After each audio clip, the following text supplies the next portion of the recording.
Vienna Congress के बाद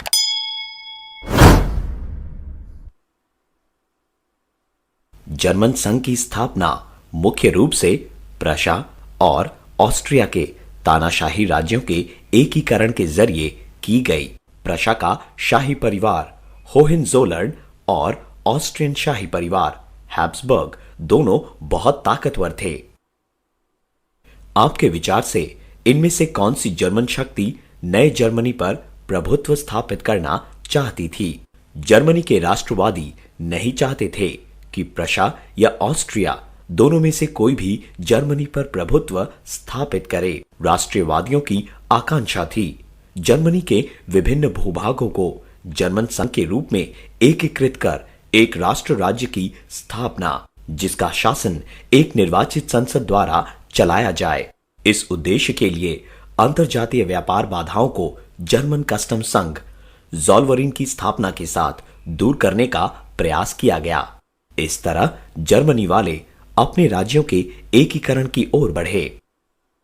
यद्यपि ऑस्ट्रिया और प्रशा में से कोई भी एकीकृत जर्मनी पर शासन नहीं कर रहा था। प्रशा में राजनैतिक उथल-पुथल के कारण ऑटो वॉन बिस्मार्क को 1862 में मंत्री अध्यक्ष तथा विदेश मंत्री नियुक्त किया गया।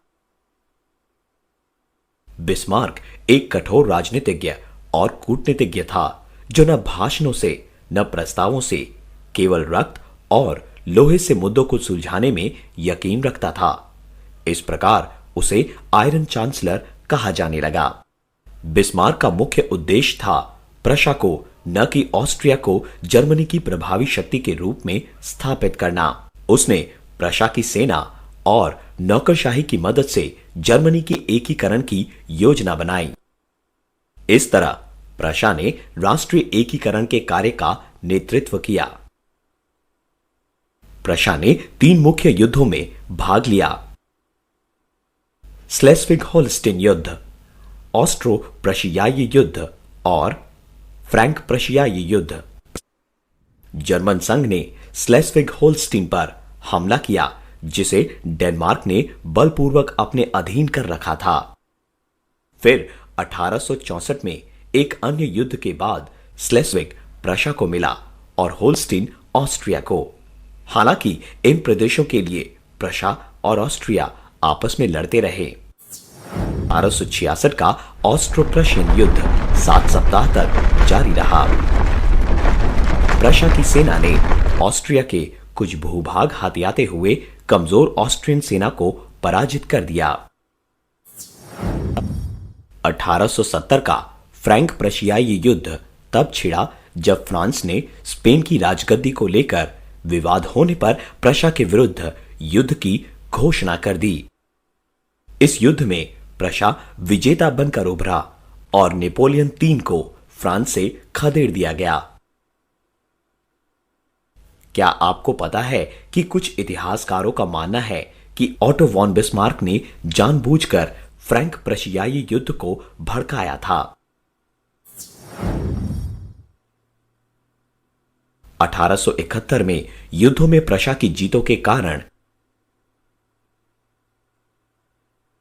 प्रशा के राजा विलियम प्रथम को जर्मनी का सम्राट घोषित कर दिया गया। आखिरकार 18 जनवरी 1871 को एक सभा में जर्मनी का एकीकरण संपन्न हुआ, जिसमें जर्मन राज्यों के राजाओं, सेना के प्रतिनिधियों, ऑटो वॉन बिस्मार्क सहित प्रशा के महत्वपूर्ण अधिकारी शामिल थे और यह बैठक वर्साय महल के हॉल ऑफ मिरर में आयोजित किया गया था। इस बैठक में प्रशा के विल्हेल्म प्रथम को जर्मनी का सम्राट घोषित किया गया।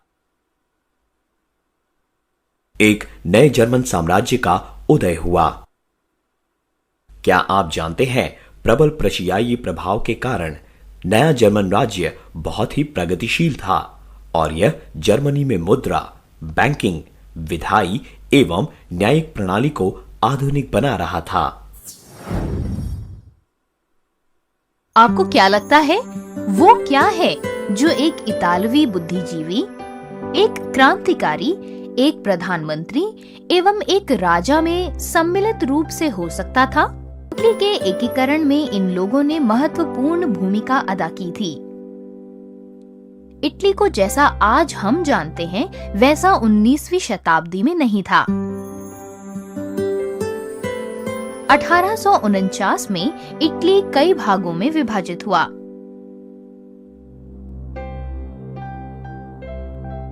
सिसिलिस का 2 साम्राज्य पर स्पेन के बॉर्बन राजाओं के द्वारा शासन किया जाता था। पॉपल राज्य पोप के द्वारा शासित है और फ्रेंच सैन्य समूह द्वारा संरक्षित होता था। उत्तरी इटली के राज्य ऑस्ट्रियन की सेना द्वारा नियंत्रित होता था एवं सार्डिनिया का साम्राज्य विक्टर इमैनुअल द्वितीय नामक राजा के द्वारा शासन किया जाता था। विदेशी व्यवसाय से इटली को छुटकारा दिलाने एवं सभी इटली वासियों को एकजुट करने के लिए इटली को अच्छे नेताओं एवं स्वप्नदर्शियों की जरूरत थी। आओ उनके बारे में और अधिक जानें। क्रांतिकारी ग्यूसेप मज़्ज़िनी ने एक संयुक्त इटली का सपना देखा। 1830 में मज़्ज़िनी ने एक स्वतंत्र आजाद इतालवी गणराज्य बनाने की योजना बनाई। उन्होंने अपने सपने को साकार करने के लिए यंग इटली के नाम से एक गुप्त समाज संगठित किया। उन्होंने इटली के राष्ट्रवादियों को इटली के एकीकरण के लिए यंग इटली में लामबद्ध किया। 1831 में पहले विद्रोह के क्रम में यंग इटली को उत्तरी राज्यों के ऑस्ट्रियन व्यवसायों को खत्म करने में केवल आंशिक सफलता मिली। हालांकि मज़्ज़िनी की योजना विफल हो गई, लेकिन वो लोगों के बीच इटली के राष्ट्रवाद की भावना को सुलगाने वाले पहले व्यक्ति बन गए। सार्डिनिया में मज़्ज़िनी के विफल विद्रोह के बाद इटली के एकीकरण को शुरू करने वाले नए नेता पीडमोंट सार्डिनिया के राजा विक्टर इमैनुअल द्वितीय थे। विक्टर इमैनुअल द्वितीय उत्तरी इटली को आर्थिक एवं राजनीतिक लाभ के लिए एकीकृत करने में उत्सुक थे। उन्होंने काउंट कैमिलो डी कैवर को प्रधानमंत्री के रूप में नियुक्त किया। कैवर कट्टरता से उत्तरी इटली के ऑस्ट्रियन व्यवसाय के खिलाफ थे। कैवर ने फ्रांस के नेपोलियन तृतीय के साथ गठबंधन का गठन किया और 1859 में ऑस्ट्रिया के साथ युद्ध के लिए तैयार हो गए। कैवर एवं फ्रांस के संयुक्त बलों के सामने ऑस्ट्रियाइयों ने लोम्बार्डी छोड़ दिया, लेकिन वेनिशिया नहीं। दूसरे छोटे उत्तरी राज्यों ने भी, जिसे अब इटली के संयुक्त प्रांतों के रूप में जाना जाता है, वो भी ऑस्ट्रियाइयों का विरोध किया और सार्डिनिया में जुड़ गए। 1861 में विक्टर इमैनुअल द्वितीय उत्तर में नए इटली के राजा घोषित किए गए। दक्षिण में एक क्रांतिकारी आंदोलन शुरू हुआ। ग्यूसेप गरिबल्दी के नेतृत्व में एक देशभक्त जो इटली के पुनर्मिलन के लिए मरने को तैयार था, उन्होंने लाल कमीज वाले देशभक्तों की एक छोटी सेना, जिसे हजारों नायक कहा जाता था, उसका नेतृत्व किया। अगस्त 1860 में लाल कमीज वालों को सिसिली एवं कब्जा किया हुआ नेपल्स से समर्थन मिला। इस तरह दक्षिणी इटली कमजोर स्पेनी बॉर्बन शासकों से पूरी तरह स्वतंत्र बन गया।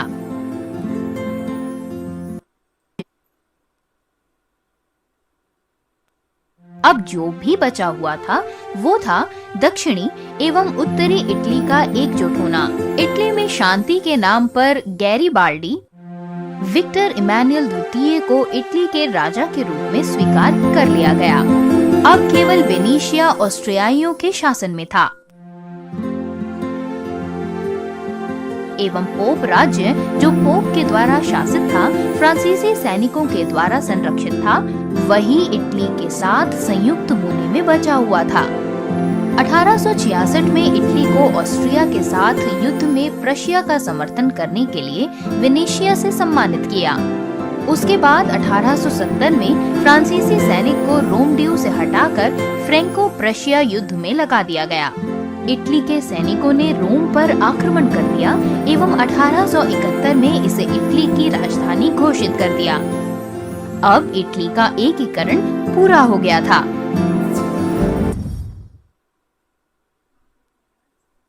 क्या आप इन विख्यात व्यक्तियों के नाम बता सकते हैं?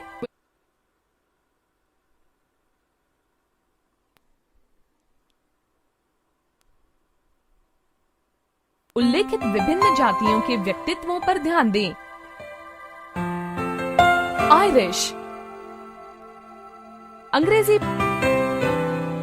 वेल्स एवं स्कॉटिश। विभिन्न जातियां बताती हैं कि ये लोग कहां से आए।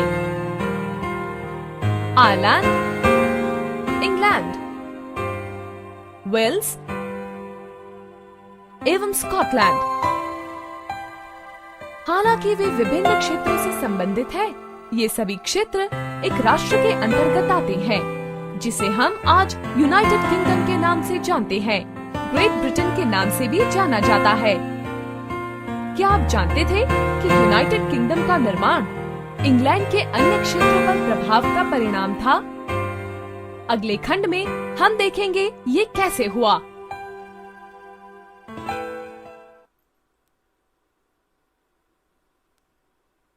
18वीं शताब्दी के पूर्व आयरलैंड, स्कॉटलैंड, वेल्स एवं इंग्लैंड अलग अलग क्षेत्र थे। यूनाइटेड किंगडम जैसा आज हम इसे जानते हैं, ये पहले मौजूद नहीं था। किंतु इंग्लैंड ने विश्व में लगातार धनवान एवं शक्तिशाली बनना शुरू किया एवं इन क्षेत्रों पर नियंत्रण चाहता था। पहले 1536 में इंग्लैंड ने वेल्स के पूरे कानूनी एवं प्रशासनिक तंत्र पर कब्जा कर लिया। उसके बाद 1707 में इंग्लैंड के संसद एवं स्कॉटलैंड की संसद ने ग्रेट ब्रिटेन के यूनाइटेड किंगडम का निर्माण करते हुए एक संघ का अधिनियम पारित किया। अंततः आयरलैंड को बलपूर्वक यूनाइटेड किंगडम में शामिल कर लिया गया, जब 1801 में आयरलैंड की संसद के द्वारा एक संघ का अधिनियम पारित किया गया। इस तरह ग्रेट ब्रिटेन के यूनाइटेड किंगडम एवं आयरलैंड का निर्माण हुआ। क्या आप जानते थे कि आयरलैंड के क्रांतिकारी वॉल्फटोन को मृत्यु दंड मिला क्योंकि उन्होंने इंग्लैंड से आयरलैंड की स्वतंत्रता की लड़ाई लड़ी?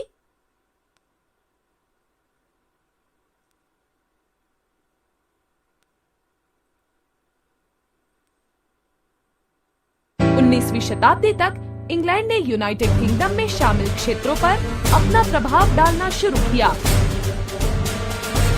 इंग्लैंड मुख्यतः एक प्रोटेस्टेंट देश था, किंतु स्कॉटलैंड, आयरलैंड एवं वेल्स में दोनों कैथोलिक एवं प्रोटेस्टेंट थे। खासकर कैथोलिक समूह पर ब्रिटिश पहचान थोपा गया। उदाहरण के लिए स्कॉटलैंड में कैथोलिक मुख्यतः पर्वतीय क्षेत्रों में थे। स्कॉटलैंड के पर्वतीय निवासियों की अपनी एक अनूठी संस्कृति थी। उन्हें ब्रिटिश द्वारा किए गए अनेकों अत्याचार का सामना करना पड़ता था। उन्हें उनके राष्ट्रीय पोशाक पहनने से मना कर दिया गया। उन लोगों को उनके गेलिक भाषा को बोलने पर प्रतिबंध लगा दिया गया। कई स्कॉटलैंड के पर्वतीय निवासियों को उनके मातृभूमि से निकाल बाहर कर दिया गया। कुछ बहादुर पर्वतीय निवासियों ने अपनी स्वतंत्रता पर जोर देने की कोशिश की, किंतु उन्हें ब्रिटिश द्वारा कई सालों तक एक भयानक दमन का सामना करना पड़ा। ब्रिटिश अंग्रेजी राष्ट्रीय संकेतों को भी बढ़ावा देना चाहते थे। क्या आप कुछ संकेतों के नाम बता सकते हैं जो एक राष्ट्र को परिभाषित करते हो?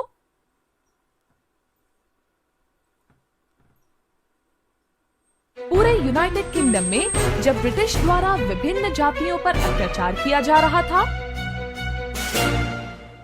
ब्रिटिश ने एक ब्रिटिश देश होने के नाते यूनाइटेड किंगडम के विचारों का भी प्रचार प्रसार किया, जिसमें अंग्रेजी संस्कृति प्रमुख बनी रही।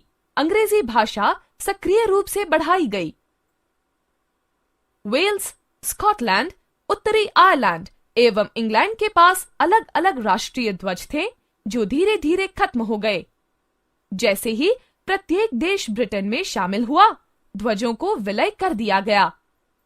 नया ब्रिटिश ध्वज, जिसे यूनाइटेड जैक के रूप में जाना जाता है, उसे यूनाइटेड किंगडम का राष्ट्रीय ध्वज बनाया गया। एक नया ब्रिटिश राष्ट्रीय गान, भगवान रानी को बचाओ, को अपनाया गया। वेल्स, उत्तरी आयरलैंड एवं स्कॉटलैंड के पास परिवर्तन के दौरान कहने के लिए ज्यादा कुछ नहीं था। मारियान, जर्मेनिया, भारत माता। ये महिलाएं कौन हैं? ये अपने अपने राष्ट्र की रूपक हैं। 18वीं और 19वीं शताब्दी में चित्रकारों ने अपने राष्ट्र को व्यक्ति के रूप में प्रस्तुत करना आरंभ किया था। लेकिन इन्होंने ऐसा क्यों किया? आइए इसका पता लगाएं। 18वीं और 19वीं शताब्दी अधिकांश देशों के लिए क्रांति का समय था। ये वो समय था जब लोगों के बीच राष्ट्रवाद की एक दृढ़ भावना जागृत होने लगी थी। कलाकार इस नए और स्वागत योग्य परिवर्तन को चित्रित करना चाहते थे। इसलिए उन्होंने अपने राष्ट्र को एक नारी का स्वरूप देकर साकार किया। इस रूपक के माध्यम से चित्रकारों ने संपूर्ण राष्ट्र के लोगों की भावनाओं को व्यक्त किया। इससे लोग अपने राष्ट्र के रूपक से संबद्ध होने लगे। आइए हम इन छवियों में रूपकों को ध्यान से देखते हैं।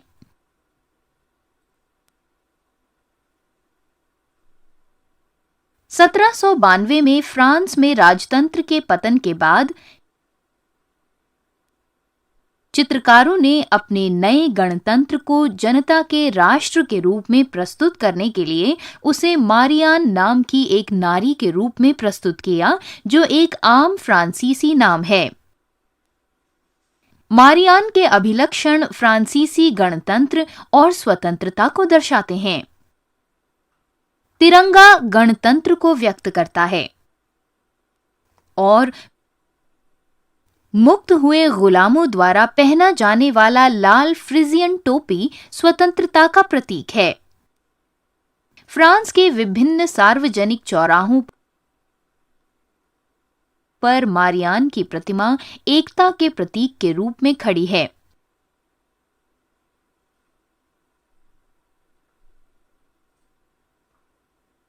उनकी छवि टिकटों और सिक्कों पर देखी जा सकती है।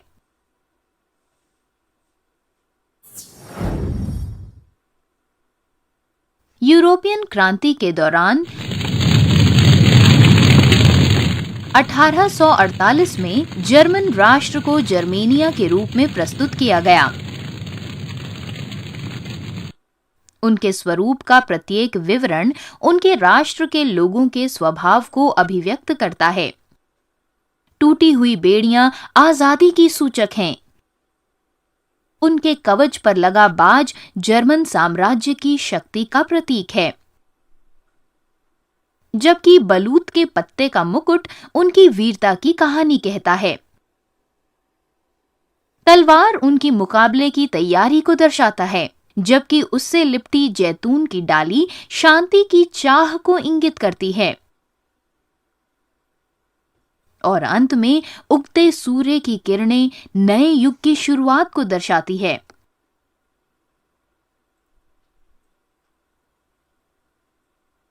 भारत में 20वीं शताब्दी के दौरान राष्ट्रवाद का फिर विस्तार हुआ। इस समय राष्ट्र को एक पहचान की आवश्यकता थी। बंकिम चंद्र चट्टोपाध्याय ने भारत माता के रूप में राष्ट्र की तस्वीर अंकित कर इस कमी को पूरा किया।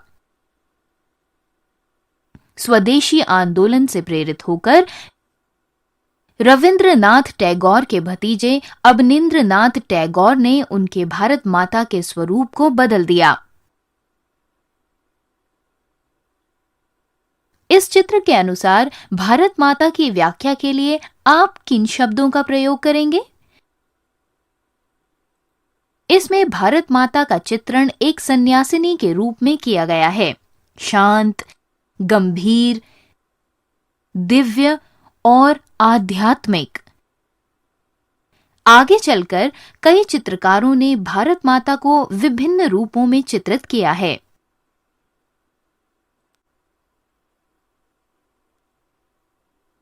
निम्नलिखित में से कौन से देश बाल्कन में शामिल हैं? स्लोवेनिया, क्रोएशिया एवं बोस्निया, रोमानिया, बुल्गारिया एवं अल्बानिया, सर्बिया एवं मोंटेग्रो एवं मकदूनिया, या इन सभी में?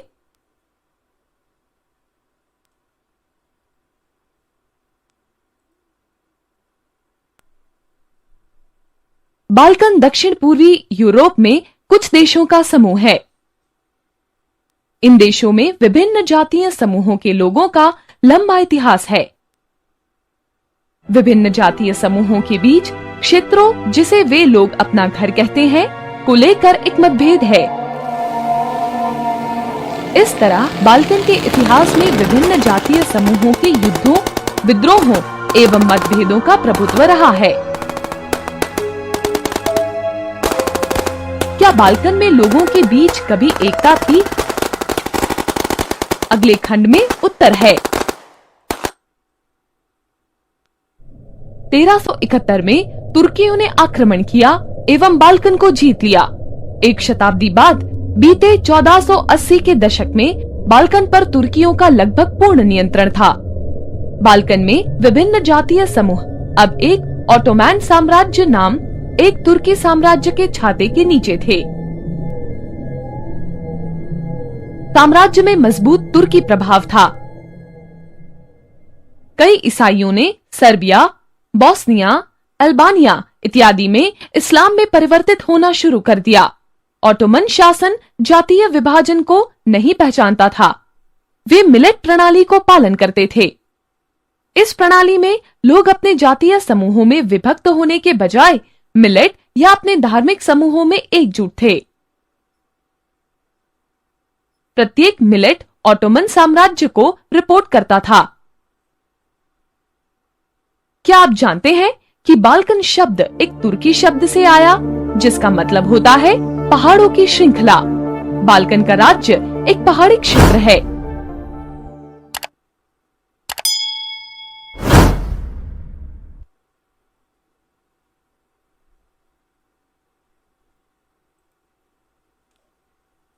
उन्नीसवीं शताब्दी की शुरुआत तक फ्रांसीसी क्रांति के राष्ट्रवाद का विचार बाल्कन तक फैल चुका था। लोग ऑटोमन शासकों को उखाड़ फेंकना चाहते थे एवं अपने राष्ट्र की स्थापना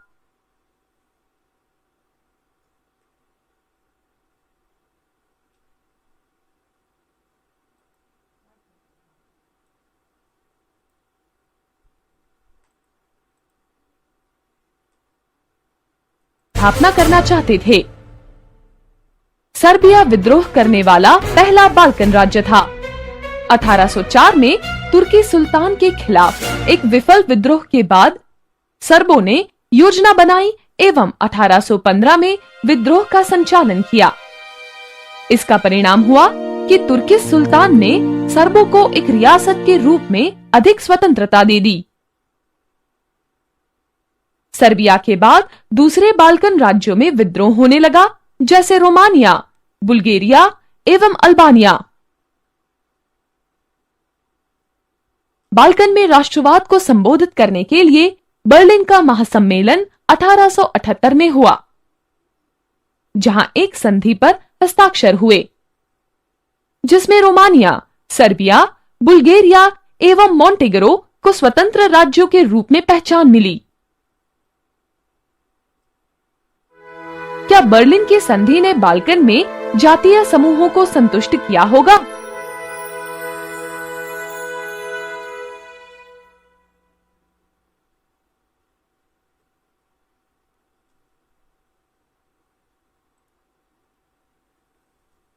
बर्लिन की संधि ने बाल्कन के राज्यों को दिए गए प्रदेशों के साथ असंतुष्ट छोड़ दिया। इसके दो परिणाम हुए, 1912 एवं 1913 का बाल्कन युद्ध। जहां बाल्कन के राज्य स्वतंत्रता चाहते थे, वही विश्व की महान शक्तियां निहित दिलचस्पियों के कारण साम्राज्यवाद को प्रबल करना चाहती थी। उदाहरण के लिए ऑस्ट्रिया हंगरी ऑटोमन साम्राज्य को बनाए रखना चाहते थे, क्योंकि यह एक छोटे उच्च वर्ग के द्वारा शासित था। अगर ऑटोमन साम्राज्य गिरता है तो ऑस्ट्रिया हंगरी कमजोर हो सकता है। इस तरह 1914 में ऑस्ट्रिया हंगरी ने अपने सम्राट के उत्तराधिकारी फ्रांज फर्डिनांड को सर्बिया भेजा। उनके साम्राज्य में लोग बड़ी भूमिका अदा कर रहे हैं के विचार का प्रचार करने के लिए, किंतु फ्रांज फर्डिनांड सरजेवो में एक सर्ब राष्ट्रवादी के द्वारा मारा गया।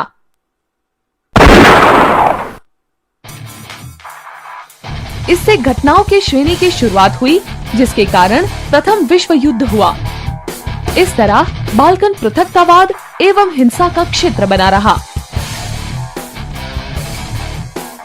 क्या आप जानते हैं कि 19वीं शताब्दी में रूस भूमि के चारों तरफ घिरे हुए गर्म पानी का उपयोग करना चाहता था, इसलिए इसने बुल्गारिया एवं सर्बिया के राष्ट्रवाद का समर्थन किया, जबकि ब्रिटेन रूस को गर्म पानी के उपयोग से वंचित रखना चाहता था।